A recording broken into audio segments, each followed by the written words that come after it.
All right. Going to say good evening to everybody. This is marriage class number 4. We're going to talk a lot about communication tonight, but we're going to review. We're going to review um, the really we'll review the first 3 lessons. It's important that we go through the first 3 lessons tonight. So as we go through those lessons, I want to talk about some stuff that's been going down. I mean, I heard that domestic violence is on the rise during this pandemic, and that marriages are in trouble, and that people are sinking into depression. And so the pressure's on a lot of marriages in times like this. So when we talk about marriage, when I first designed this class about it was probably almost 20 years ago, 15 to 20 years ago, somewhere in between that. When I first decided to do one for our group, for our little church group, I was going to do a marriage class. Um, I thought, well, why should I do a marriage class? There's a million marriage classes out there. Why should I? What business have I? I mean, I went through a divorce years, like 10 years, I don't know, whatever, before this all started. And I thought, why? Maybe I'm hearing wrong. Maybe I'm not being led to do a marriage class because there's so many out there and so many books and so many tools. But I really believe um, that one of the missing elements of that class was right out of the Alpha Series book, right out of John Glenn's book, the Alpha Series, on personal needs and how personal needs fit in to our day in and day out life. It's a practical application of the gospel of Jesus Christ to marriage. A lot of people, especially when we're in family counseling, they'll come in and they'll come to me for family counseling, and they'll be like, they want to establish right away. We live by the Bible in our house. And I say, okay, which part? Which part of the Bible do you live by in your home? Well, the Ten Commandments, etc. Which covenant are you living under in your house? Like, which covenant are you applying? Because there's the old covenant, the covenant of death, and then there's the new covenant, the covenant of life, the gospel of Jesus Christ.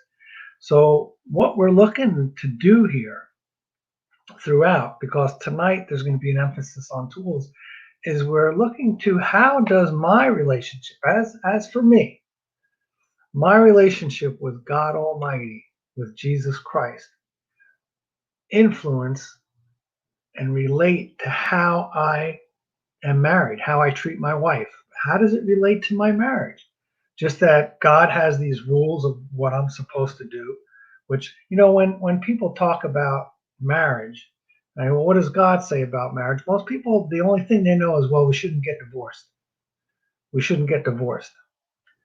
I had a kid tell me once, my parents hate each other. They live in separate rooms, but they're not going to get divorced because they take marriage very seriously. See, there's a problem there. There's a disconnect. Okay. In the book, there's a book, and one of the things that was said there is that we have elevated marriage beyond where it belongs. You know how when the Pharisees were dogging Jesus about the Sabbath, and Jesus said, listen, man was not made for the Sabbath, but the Sabbath for man. And it's the same thing. I've counseled and worked with people that were told to stay in horrible marriages and situations because, well, God hates divorce. Horrible situations. That's not what God is talking about in any of those passages.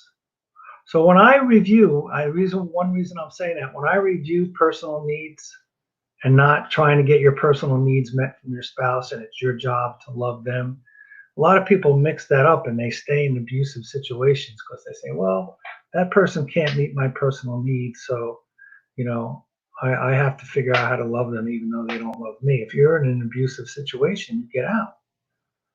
That's not bringing any glory to God, staying in an abusive situation.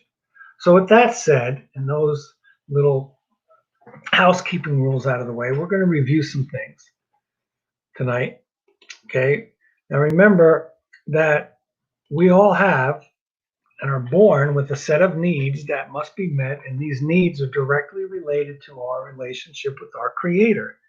These needs are given to us by God because we were meant to live in this beautiful flow of a dependent relationship with God, His love flowing in us and through us and out of us. We were meant to live in this beautiful relationship. Now, Adam and Eve's needs for love and acceptance, meaning and purpose and adequacy were met. They didn't have a need for forgiveness yet. Okay, but if you look, these are our personal needs. Just as the physical body down at the bottom needs air, food, and water, that's your physical body. So the soul, the person living inside that body, has a set of needs: love, acceptance, forgiveness, meaning, purpose, and adequacy. And the place that we look to naturally when we hit a certain age is we look to romance to meet those security needs, right? We look to romance, sex to meet those needs for love, acceptance, and forgiveness. And usually we look to our performance, whether it be in a job or we're a good athlete in school or we're smart or we get good grades and praise, get praise and complimented by other people, usually meet our meaning, purpose needs. But someone that's doting on you and loving you, and you're the world revolves around you, they can meet those meaning and purpose needs as well. So these are our personal needs. Now we've done this in class 1. You can go back on YouTube or this Facebook page, wherever you're watching, and you could look back and you could check it out, right? And go into more detail on this. But just know that those needs in the middle there, your spouse cannot meet. These are needs that only can be met by God. Okay, those needs can only be met by God. Often, when we're attracted to somebody, when that relationship is new and we're attracted to them and those overtures are sparking, we have this expectation: this person's going to love me like I've never been loved before. They're going to accept me. They notice me. They like me. They notice me. I'm acceptable to them. They're attracted to me. They want me. I'm desirable. Wow! And we get all excited, and we call that feeling of expectation falling in love. But it's not. It's expectation that you're going to get into this great relationship and it'll meet your needs. So you have to go into a marriage knowing your true worth, knowing that your needs are met in Jesus Christ, that it does not involve the participation of others, right? It does not involve the participation of your spouse. Your spouse cannot meet those needs. They do not make you worthy. They do not make you unworthy. Your circumstances do not have to change. Your worth is dependent on God alone. You know that you are worthy, that your needs are met based on the gospel of Jesus Christ. Now, we did talk about the fact that once I, Bill Lloyd, Jesus is meeting all of my needs. I'm happy. I'm at peace. I'm full of joy. And then I fall in love. I have this expectation that maybe God put me together with this beautiful, beautiful woman, Carrie Ann, and I enter into a relationship with her. Now I'm a husband. Carrie enters into a relationship with me. Now she's a wife. Now we have a marriage. Apart from each other, God meets our needs. As we become one, now that marriage has a set of needs, and we reviewed those in lessons 2 and 3, right? And the marriage must be fed and it must thrive. Okay? Now, usually when folks come for marriage counseling, okay, they usually come because, well, they're fighting. They are fighting, right? They don't come for marriage counseling because they're not getting along. Now, when John and I pick up the next few weeks, and John picks up on the family class, he's going to talk a lot about cognitive reconstruction, about renewing of the mind, spiritual enlightenment. But I like to take this recipe here from James. James gives us insight, very good insight, to why we fight and quarrel. You know, if you've been married, you know there are times when you've gotten into arguments where by the time like you're into the heat of the argument, you're like you're making a big deal over nothing. You don't even know why you got into this argument. Okay, feelings are hurt, words are passed. But here's what James tells us. He says, what causes fights and quarrels among you? Don't they come from your desires that battle within you? You desire, but you do not have, so you kill. Whoa, that's pretty strong. You covet, but you cannot get what you want, so you quarrel and fight. You do not have because you do not ask God. When you ask, you do not receive because you ask with wrong motives, that you may spend what you get on your pleasures. So we unpack that. I mean, if you look at what James is saying, he's saying that it's desires from within you. Desires within. Now, anytime that there's a conflict, right? Anytime there's a problem between a husband and wife, we usually say that that's the problem that we're fighting over. Whatever it is, money, sex, the kids, those are the most common, right? The wife felt the husband was inconsiderate. He didn't, call her back, or he didn't he didn't tell her he was going to be late from work, and the food got cold. All sorts of things, right? That there's these problems. But anytime there's an external conflict in both the husband and wife, there's an internal conflict that's going within, right? There's this internal conflict that is raging within, right? He says that. James says it's desires that battle within you. So you are not going to solve that problem, that external conflict, until you deal with your own internal conflicts. Now, usually the internal conflicts are fear of rejection, fear of failure, hurt feelings, and, as James said, the desires battling within you. Well, what do you think those desires are? Those desires are the need to be loved, accepted, forgiven, have meaning and purpose in life. Those strong desires that we have. All of us desire these things. We desire love, acceptance, forgiveness. We desire meaning and purpose in life. These are strong desires. Remember, these are needs. These are needs. That's why he says right here, I think he's talking figuratively. He says, so you kill. You don't have it, so you kill. You covet, right? These are needs. We can't emphasize this enough. These are needs. And this is why I started this class when I did. This is why, because if these needs are not met, it doesn't matter what tools you're using, what marriage book you've read, what seminar you've gone to, they will not work. They might give you some temporary relief. They might take the intensity out of some of the fights, maybe. But if these needs are not met, and you don't have a sense that these needs are met, it's going to cause major problems. Because they're needs. You'll do anything. Like if you were a person that was starving, or if someone blocked my air off, right? Someone blocked my air supply off, I would do everything in my power to get that next breath. So these needs are for real. This is serious business.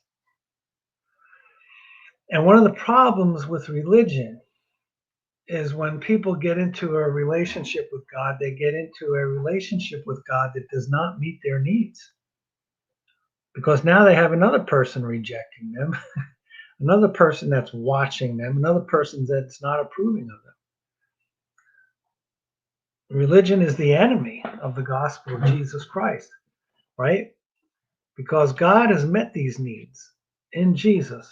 You're loved unconditionally, you're completely accepted, totally forgiven. You have meaning, purpose, and adequacy in life.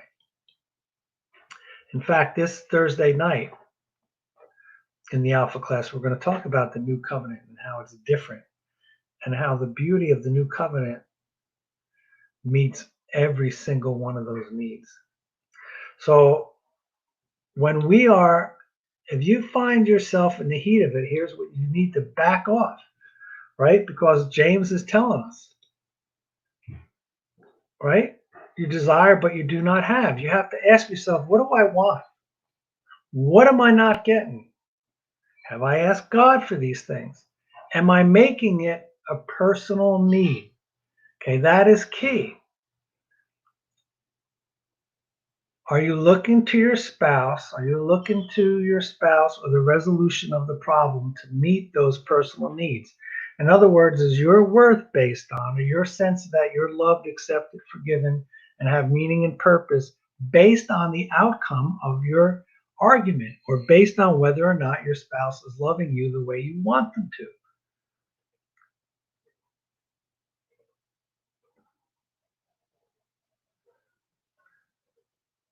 Only God can meet those needs. I can't emphasize that enough.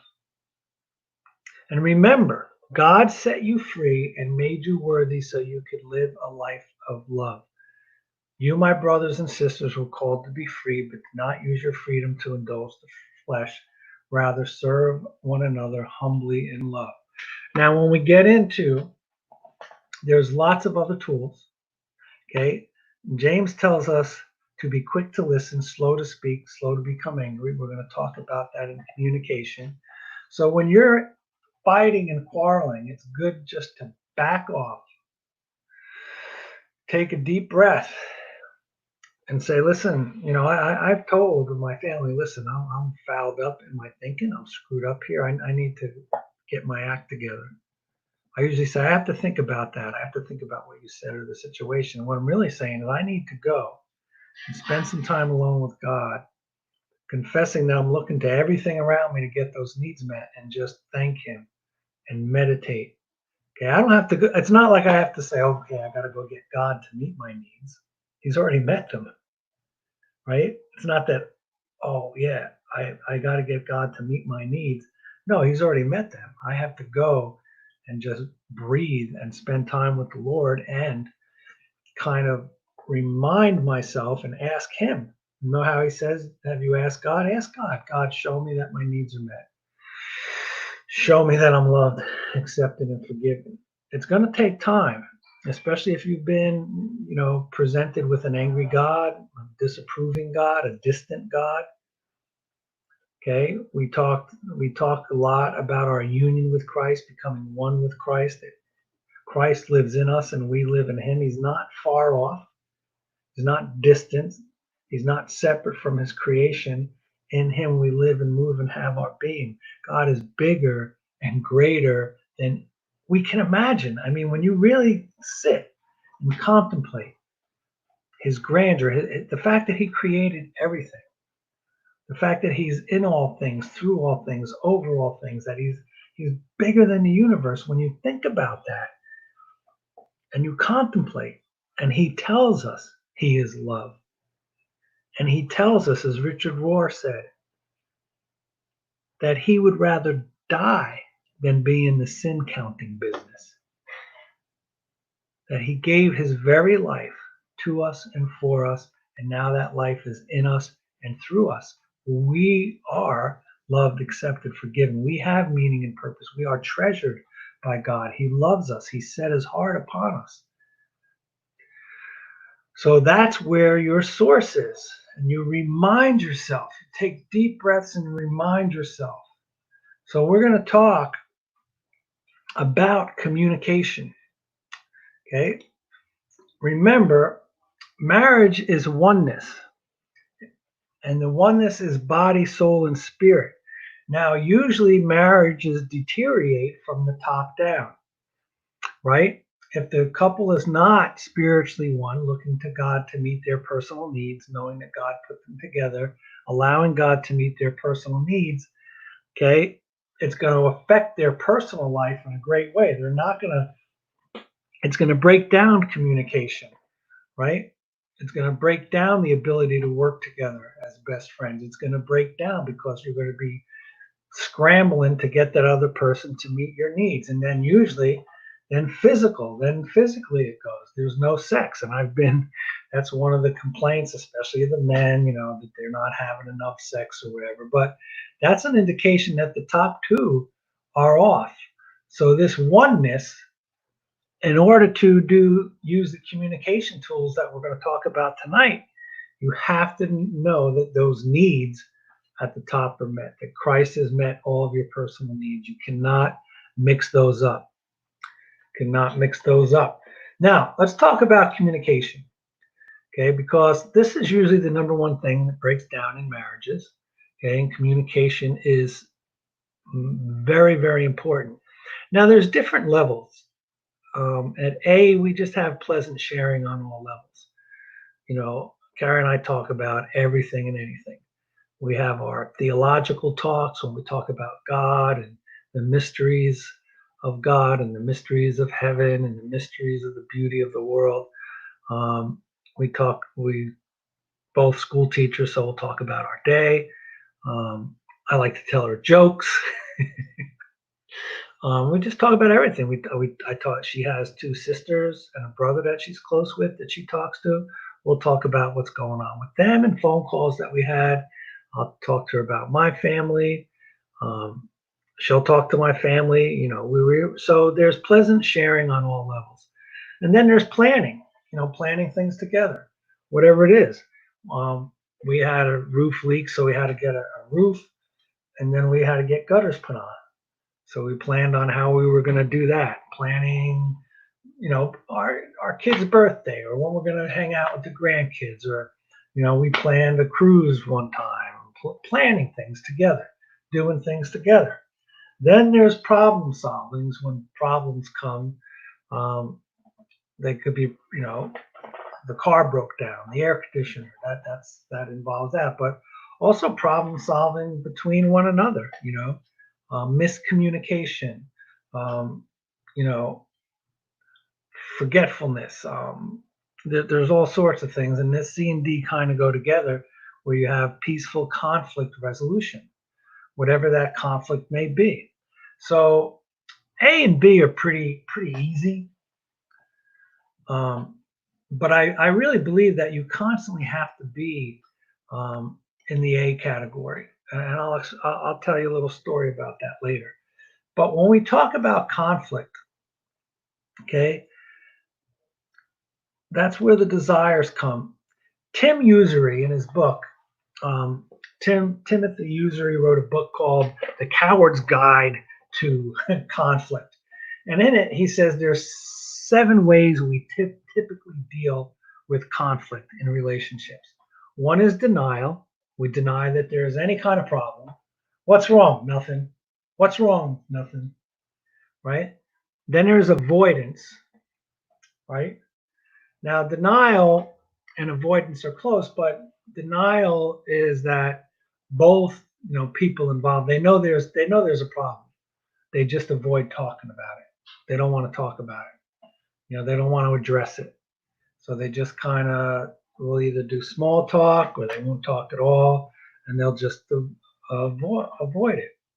Then there's giving in. Okay, and that's where the person just they don't want the conflict. They don't want the other person to be mad at them. They don't want to lose the other person's approval, whatever it is, they give in, right? Um, and it could be something small. It could be like, honey, what do you want to watch on TV tonight? And, I really want to watch, Sopranos or something, right? And Carrie wants to watch, you know, um, one of those nice girly movies.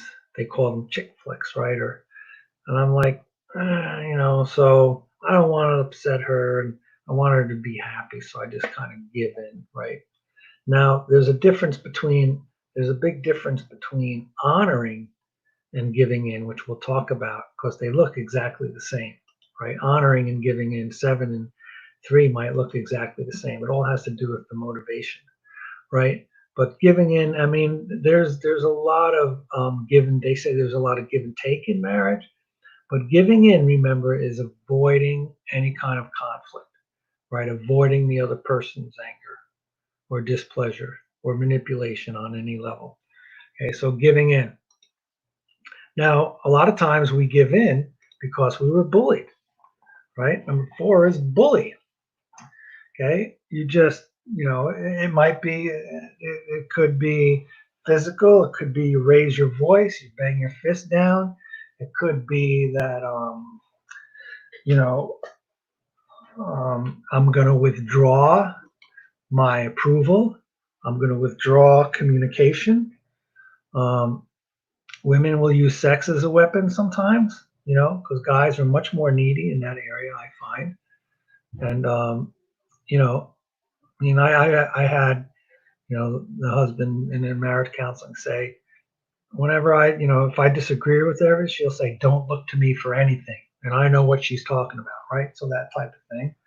Um, if the husband's the big breadwinner, he may, withdraw financial things or threaten that, or vice versa. If the woman's the breadwinner, and whatever it is, bullying can take forms, many, many different forms besides what we think of physical violence or anger, right?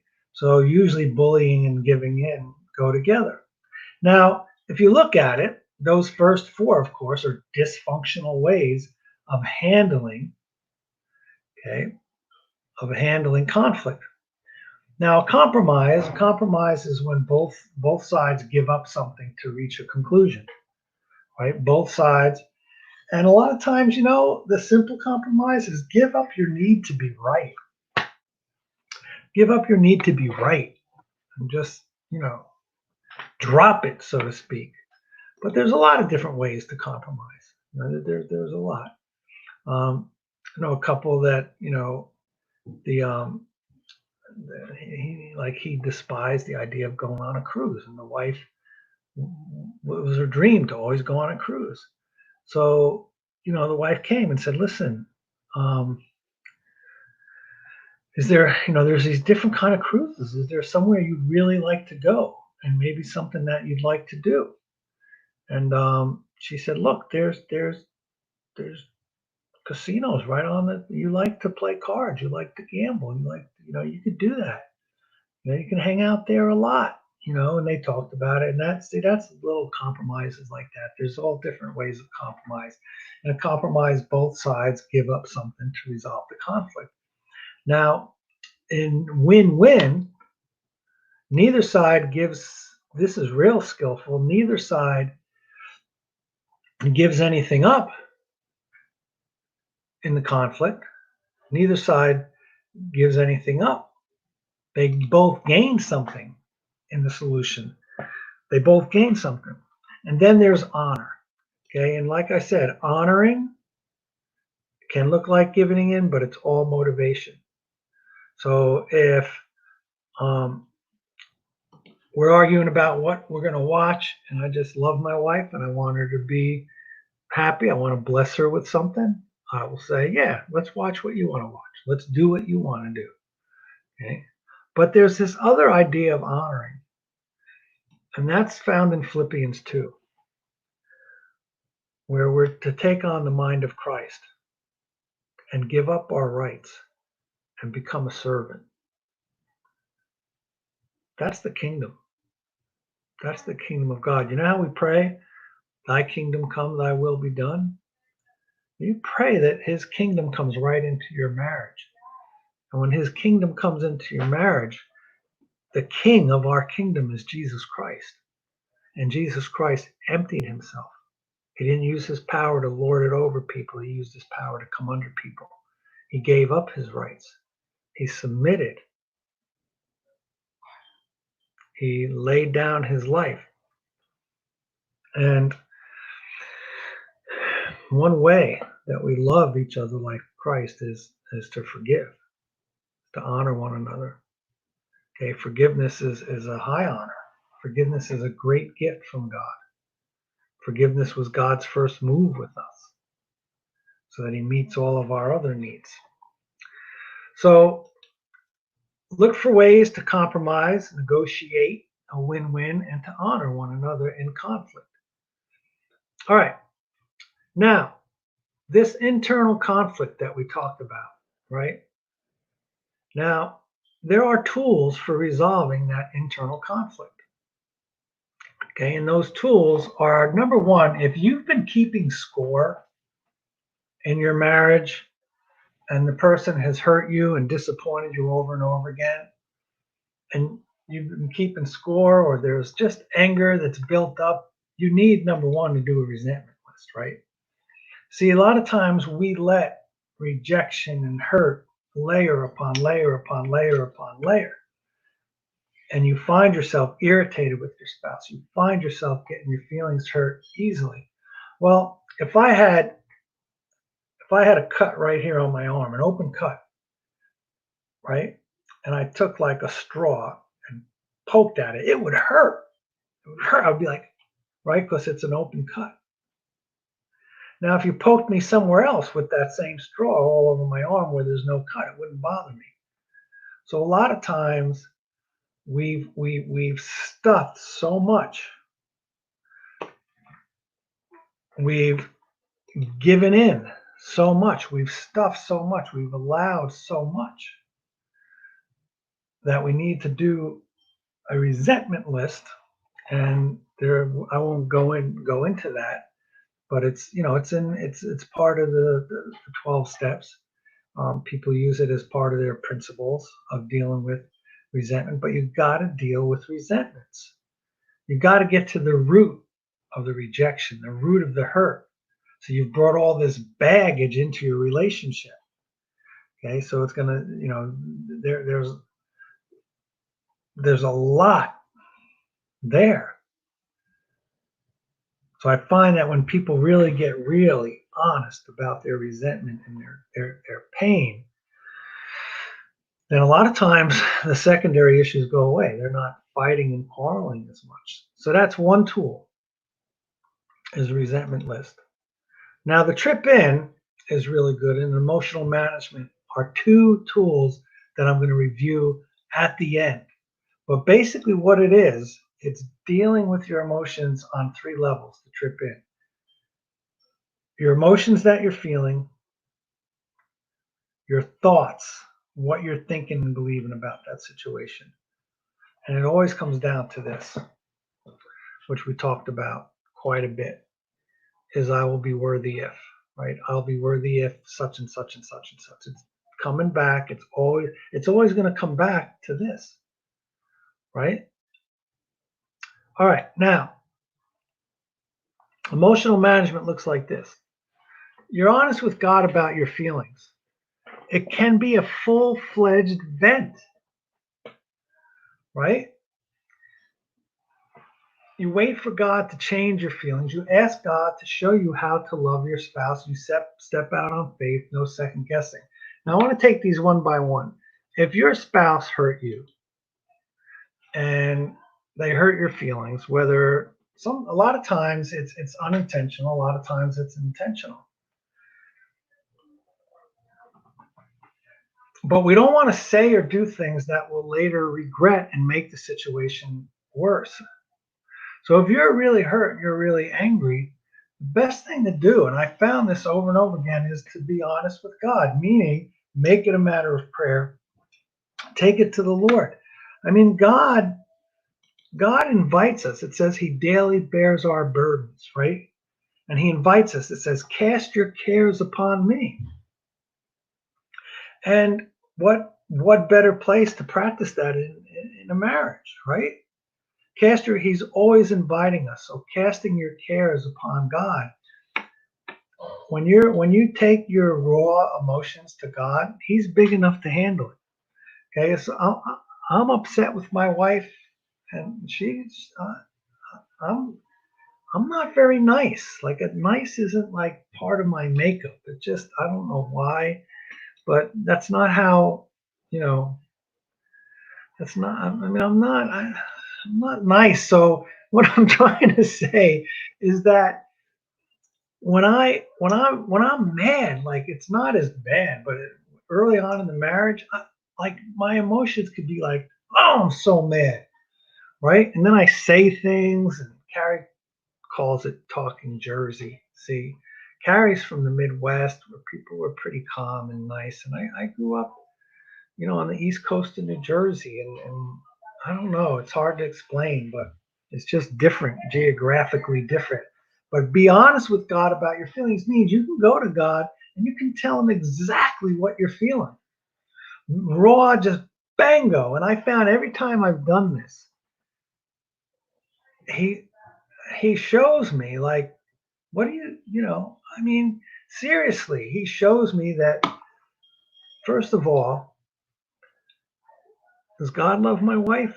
Yeah, he loves her with an undying love. Is he a loving father and she the apple of his eye? Yes. Does he love me the same way? Yes. So what do you think he's going to do? Say, yeah, Bill, you're right. Your wife's she's really something. She's a real winner there. He's not going to do that, right? He's going to affirm me, first of all, and say, okay, son, listen, that's not who you are. All that stuff that just came out, and it's good to get it out. It's not who you are. It's not who I've made you to be. You love your wife. I love her. You love her.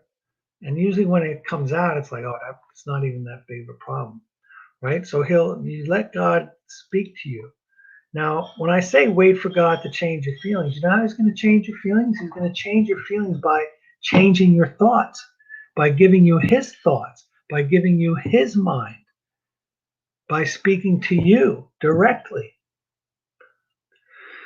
And your feelings will change. And then you ask God how to love your spouse. How do I love my spouse? How? Show me how, God. And he will every time. He will. And you step out on faith. You don't have to second guess anybody.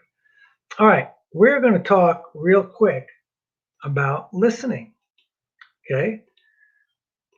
So once we've done the emotional management, of course, we have to approach our spouse, right?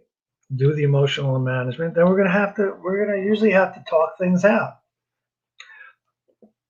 But really, what you're going to have to do, and I'm going to tell you the greatest thing that I've done, the best thing that I do in my marriage, is listen to my wife, the ability to listen to her. I'm not talking about obeying, right? I say, listen to your wife. I'm talking about listening and communication. You know what? The most horrible thing I do is not listen to my wife. I often get it wrong still, right?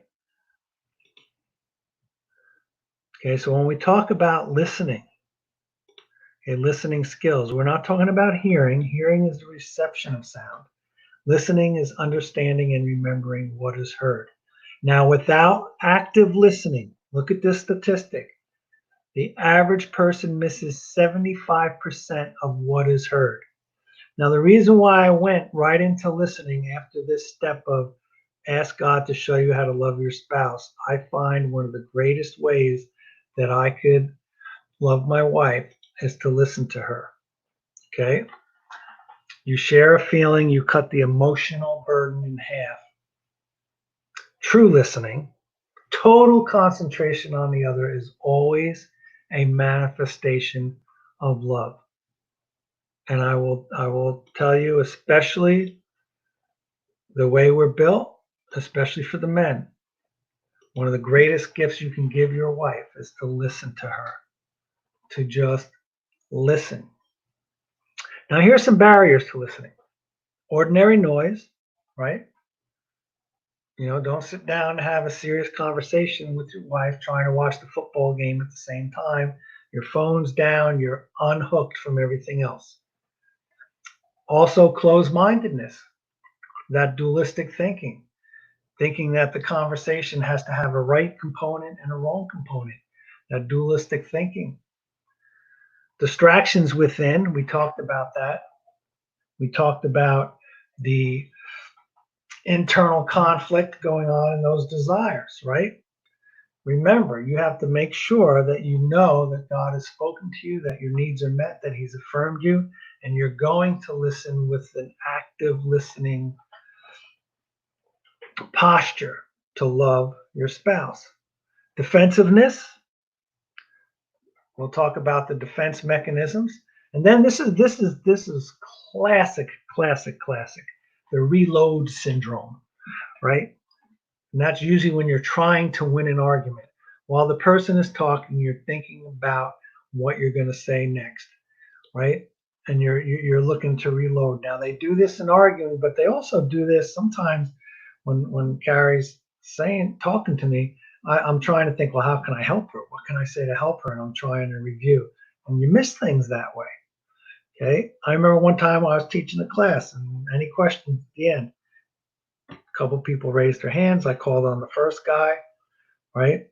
He asked the question, I answered it, and then I called on the next guy. The next guy asked pretty much the same question, and the people in the class jumped his bones. They jumped him. They jumped. What are you doing? Why'd you say that? They now this was a halfway house of guys, so they could hassle each other like that.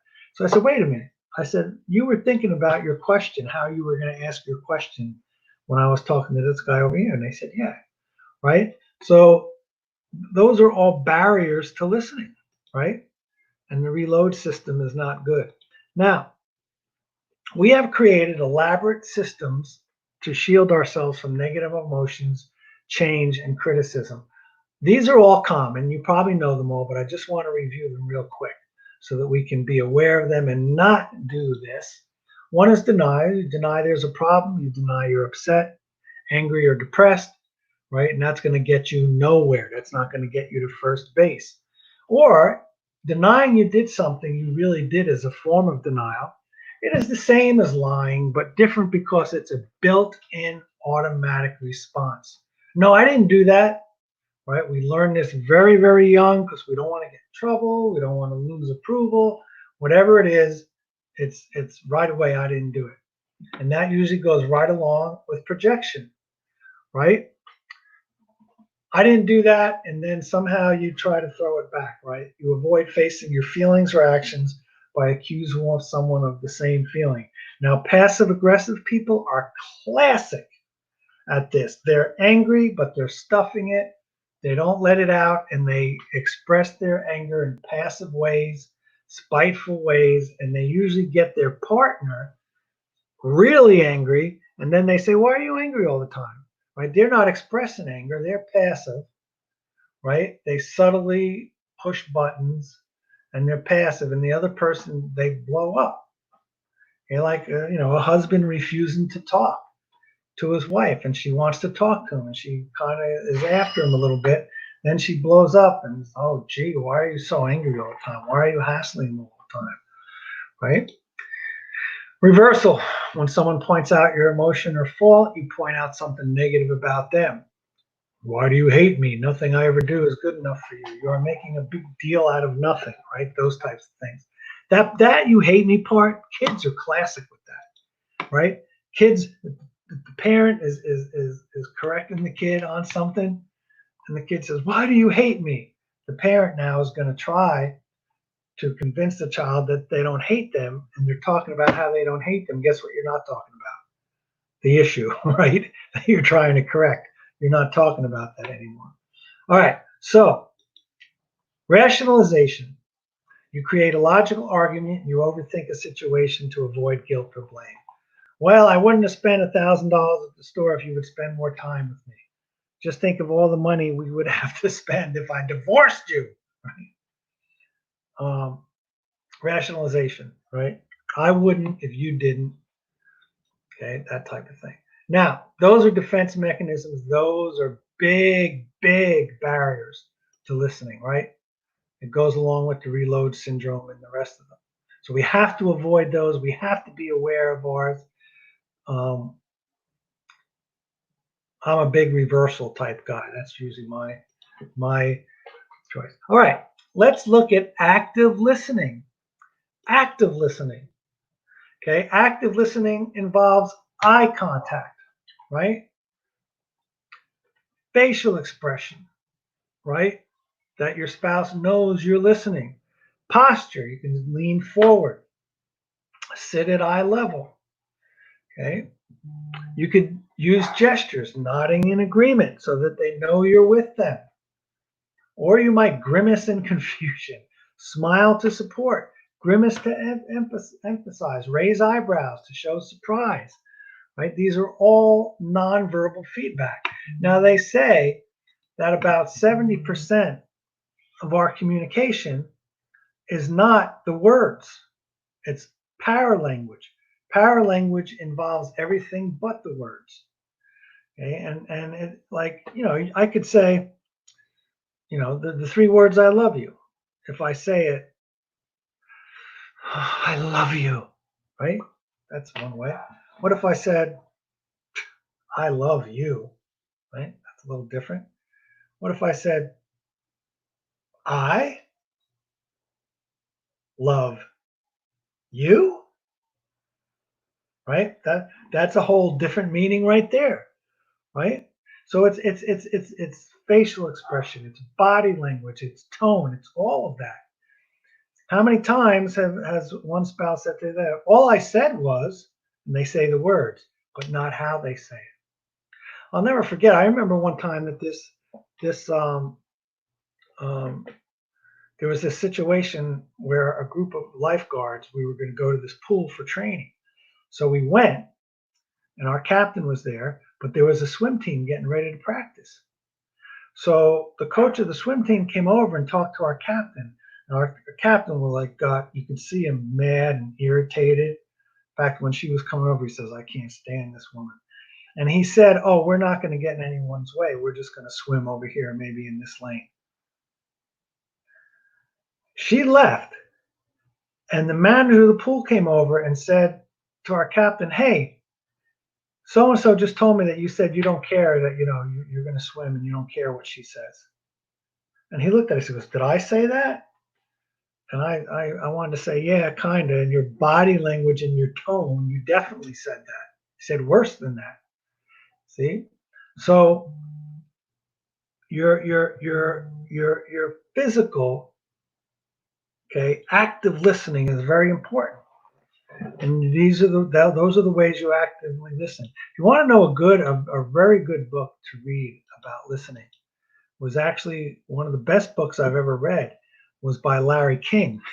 He wrote a book, How to Talk to Anybody, Anywhere, Any Place, and he does a whole chapter on listening. That's really very good. Okay, so verbal feedback. You can say, uh-huh, yeah, I'm listening. Go ahead, I'm with you, right? Paraphrasing. I hear you saying, is that right? Or reflecting feelings back. It sounds as though you feel this way. Or like, are you mad? Asking clarified questions. Do you mean? Can you tell me more about it? Carrie and I often, Carrie and I are we're very passionate people. So when we talk about things, like we get fired up, and we often ask, we have to take a temperature. We often will say, hey, are you mad? Are you mad at me? Are you upset with me? Did I say something wrong? I'd say, no, I'm fired up. I feel,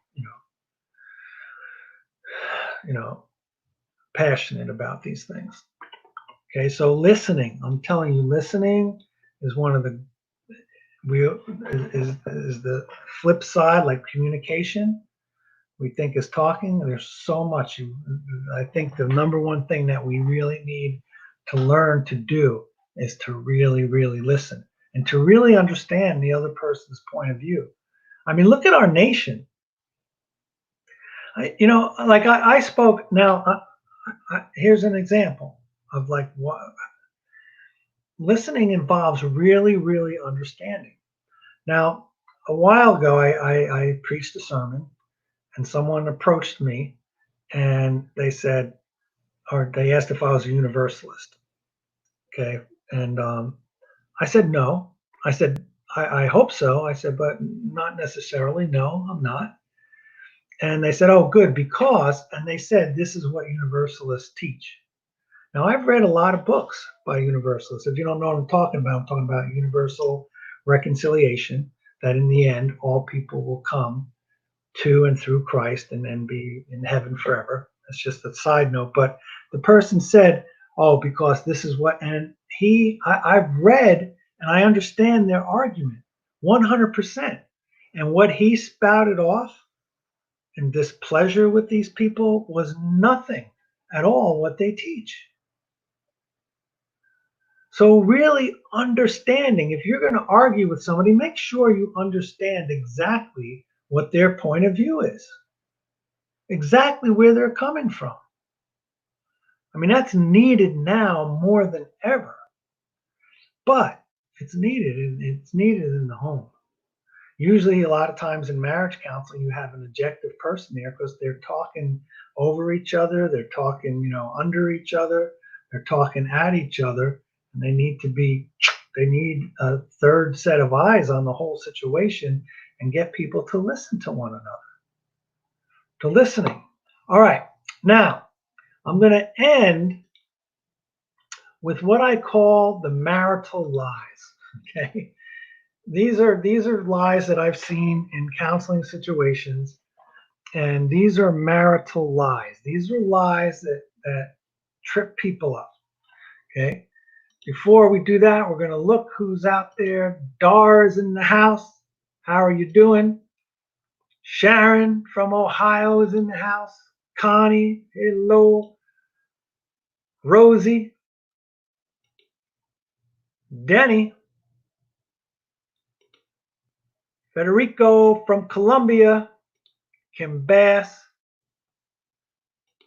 Michael Brown, Bill Delaney, Dillahay. So I just wanted to welcome all those people. Thank them for checking in, hanging out. Sandy is in the house. All right. So let's look at some marital lies here. These are things that I've seen trip people up. Okay. And the first is that I don't have to change. Right? This is especially true. Guys really get hung up on this. I don't have to change. Right? Guys, they want to be married, but they want to live single. No, marriage is a total change of lifestyle. Everything you do, everything you say and touch affects another person now. The two have become one. You cannot possibly hurt your spouse without hurting you. Okay, it's a total change of lifestyle, and that's the hardest thing. Um, and then there were things that took me by surprise because I was so anxious and so eager, not anxious, eager and excited and determined and happy to marry Carrie. Um, and yet there were still, as much as I loved her and adored her, there were still things that I missed about being single. And there was an adjustment. Took me by surprise. Decision making, right? Scheduling, growing together, your priorities, everything changes, or they should change. You know what really bothers me? This really bothers me. I hear couples talking. They say, "Yeah, well, my husband watched the kids for me." Aren't they his kids too? Well, what's that? What what is that? All right. If I don't feel love, I can't love. Okay. I don't think too many of us have a problem with that, but like you've heard people talk about, I just don't feel it anymore. I just don't love them anymore. And they're talking about eros, romantic love. Now, romantic love is definitely needed in a relationship, but that waxes and wanes, right? Someone was surprised. Um, there was a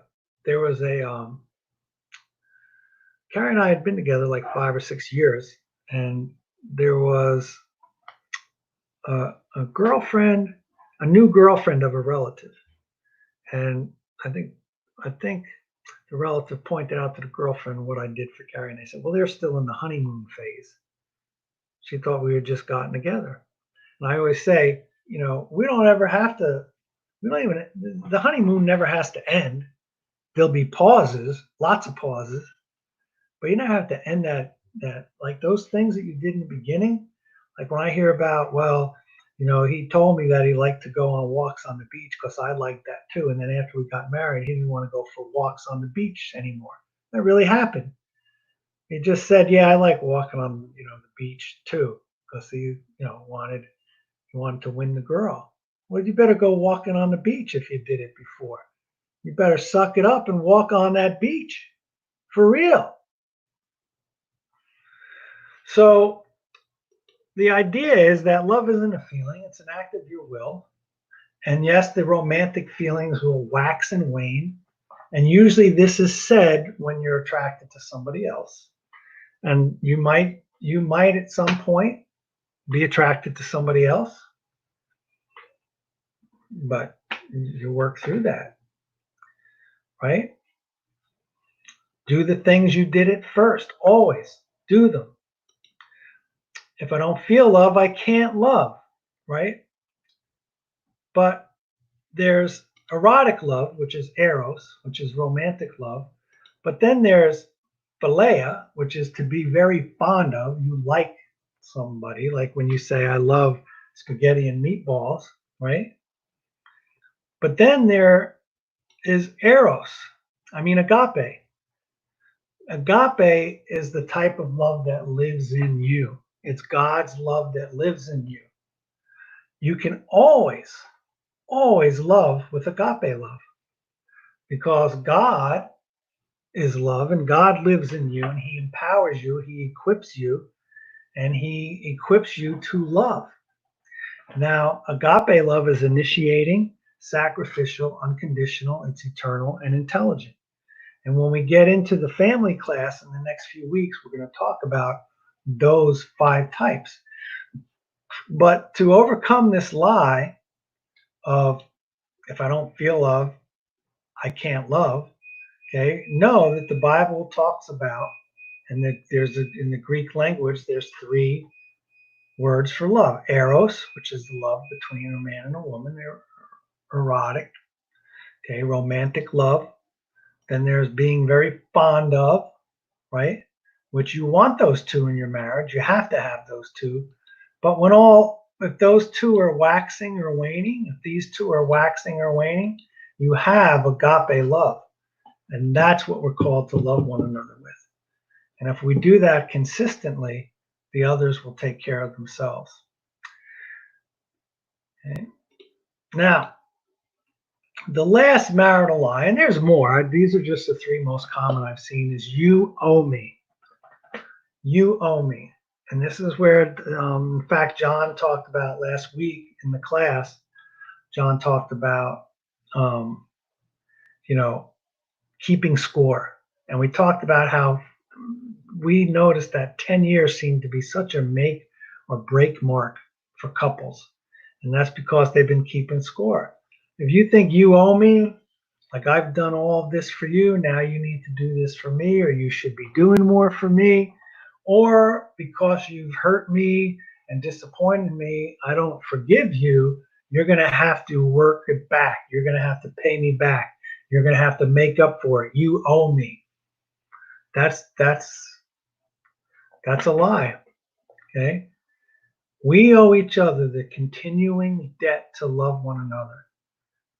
Paul says, the continuing debt to love one another. Okay? And that means that my focus is not what my wife owes me. How, God, can I love my wife today? And the same for the wife. If you have 2 people doing that, if you have 2 people approaching each other out of this position of strength and God being their source, right? You go back to our little diagram. If you have 2 people that know that God meets their needs, and I want to focus on how do I love my spouse, guess what's going to happen? That's a win-win situation, right? But you can't, I won't love you until you love me. And when you have God meeting the personal needs of each person, that usually does not come up. that usually does not come up. You owe me, or that it doesn't, because we are so in tune with God's love and God's forgiveness. Do you know that almost every wedding I've been to, they read from 1 Corinthians 13? And one of the lines in there is, love keeps no record of wrongs. Love keeps no record of wrongs.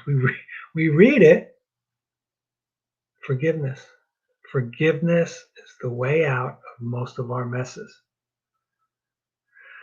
Now, if you've been hurt and disappointed in your marriage, forgive.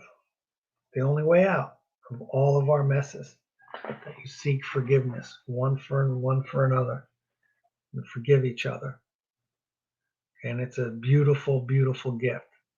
So that lie, you owe me, is cast out by the love of Christ, the beauty of Christ, the forgiveness of Christ, the Holy Spirit, who we are in communion with constantly, driving all that away. Because, as I mentioned in the beginning, Richard Rohr made a beautiful statement concerning the gospel, that God would rather die than be in the sin counting business. The life, Jesus Christ, and his death and laying down his life for us, says that he would rather die than be in the sin counting business. And that's how you apply the gospel of Jesus Christ to your marriage, right? Like, even like there's times when I think, man, like God's telling me just to forget it, to let the issue go, to whatever it is. Like, and how do I love my wife like Christ loves the church? How does he love us? By pointing out our sins, pointing out what we do wrong all the time? No. By lovingly leading us, correcting us, okay, accepting us, loving us, forgiving us. Forgiveness is key, and forgiveness is the way out. I can't express that enough. Now, you can forgive people from, like, and again, like I always cringe, because I've seen people stay in thinking that I'm telling them they have to stay in abusive situations, that, it's your job to love that other person. It's not what I'm talking about. I'm talking about, the little things that trip us up in marriages. You know, the inconsiderate things that we do and say, and the arguments that we get into, the fighting that we do, to where all of a sudden you're hating each other, and you'll talk to the counsel and you'll be like, well, they're not asking a whole lot of you. All right, I'm gonna quit. Okay, next week we're gonna move into marriage and family.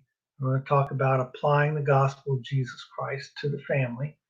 Like I said, if you have any questions, or you need further assistance, or maybe you want to do some marriage counseling, you can get in touch with me or John through the the inbox, the church website, right? If on the Facebook page, everybody has, they say inbox us, right? Inbox us means use Messenger, use the Facebook Messenger to ask us questions, ask for assistance, or whatever. Get in touch with us that way. You can get in touch with us through Facebook. And that's probably the easiest way to get in touch. If you're watching on YouTube, you can go to our Facebook page, or you just go to the, if you don't have Facebook, you can go to the Church in the Woods website and fill out a contact form there. So anything that you need, get in touch with us. Okay, but just want to encourage you, if you're married, it's a beautiful place to practice, right? Living out the gospel. It's a beautiful place to practice loving one another. When you think of, do I have a ministry to love others? Think about it. That person's right there with you 24/7. And I'll end with this quote. This is from The Notebook, one of those girl chick flicks, the good movie. I am nothing special, of this I am sure. I am a common man with common thoughts, and I've led a common life. There are no monuments dedicated to me, and my name will soon be forgotten. But I have loved another with all my heart and soul, and to me, this is enough. That's what your marriage is. You have the privilege. When I think of it, when I think of it, that God took my wife, Carrie Ann, redeemed her, spoke to her, built her up, assured her that she was loved, that she was worthy, that she's this beautiful, beautiful, beautiful daughter of God. And He allowed me to marry her, to have the privilege that He entrusted me, and He entrusted her. And that's what we ask each other. Did God put us together? Does He want us to love one another? We say, yeah, and let's honor that. I mean, a lot of bumps in the road, but when we come back to that He's called us to that, beautiful place to see the beauty of the gospel of Jesus Christ. Good night. Thanks for hanging in there. I know it was a little long-winded tonight, but we had a lot of ground to cover, and I hope that helps. God bless you.